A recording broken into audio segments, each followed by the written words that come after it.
প্রতিদিন কয়েক হাজার মানুষের যাতায়াত এই ব্রিজ দিয়েই। এদিকে রাস্তা যেন মরণ ফাঁদ। ব্রিজে ওঠার মুখেই বিশাল বিশাল গর্ত। রোজ ঝুঁকি নিয়েই যাতায়াত করতে হয় জনসাধারণকে। ছবিটা ঝাড়গ্রাম জেলার ৫ নম্বর রাজ্য সড়কের ওভারব্রিজের। এটাই সেই বাংলার ৫ নম্বর রাজ্য সড়ক, যা ঝাড়গ্রামের বুক দিয়ে বেরিয়ে যাচ্ছে বাঁকুড়া। ঝাড়গ্রামের বুকে সেই ওভারব্রিজের আজ বেহাল দশা। বারংবার ওভারব্রিজ নিয়ে সাধারণ মানুষ ক্ষুব্ধ হয়েছেন, বারংবার সমস্যার সম্মুখীন হয়েছেন, যেখানে সেখানে খানাখন্দে পরিণত হয়েছে।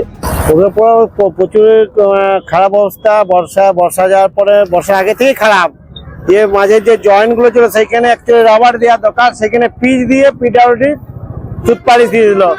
গায়ে যাওয়ার পরে আরো সে ফাট নিয়ে এলো। যত বাজে বাজে কাজ করছে পিডব্লিউডি।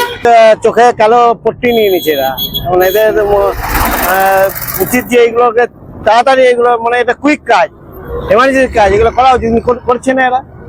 আমাদের ঝাড়গ্রাম পৌরসভা যেরকম, সরকার সেরকম, মানুষের প্রত্যেকটা পদাধিকারী, চেয়ারম্যান, ভাইস চেয়ারম্যান এবং সভাধিপতি, যত অধিকারী সবাই যাচ্ছে রাস্তা দিয়ে। মানুষের সরকারি অধিকারীদের কোনো ইয়ে নেই। প্রতিনিয়ত যাত্রী ভোগান্তি কি চোখে পড়ছে না প্রশাসনের? অভিযোগ তুলে প্রশাসনের ওপর একরাশ ক্ষোভ উগরে দিয়েছেন স্থানীয় মানুষজন। কোনো প্রান্ত ভালো না, আবার পৌরসভার কাছে কেউ দেখছেন। ঝাড়গ্রাম শহর নামে এই ঠিকাদাররা আসছে বড় বড় গাড্ডায়, কোনো তেল কিছু নাই, ঝুরা গুটিগুলা দিয়ে দিচ্ছে, দুদিন পরে উঠে শেষ হয়ে যাচ্ছে। কবে এই ওভারব্রিজ নির্মাণ সঠিকভাবে হবে এবং কবে সংস্কার হবে, তার দিকে তাকিয়ে রয়েছেন এলাকার সাধারণ মানুষ। ঝাড়গ্রাম থেকে বিদেশ বেড়া, ক্যালকাটা নিউজ।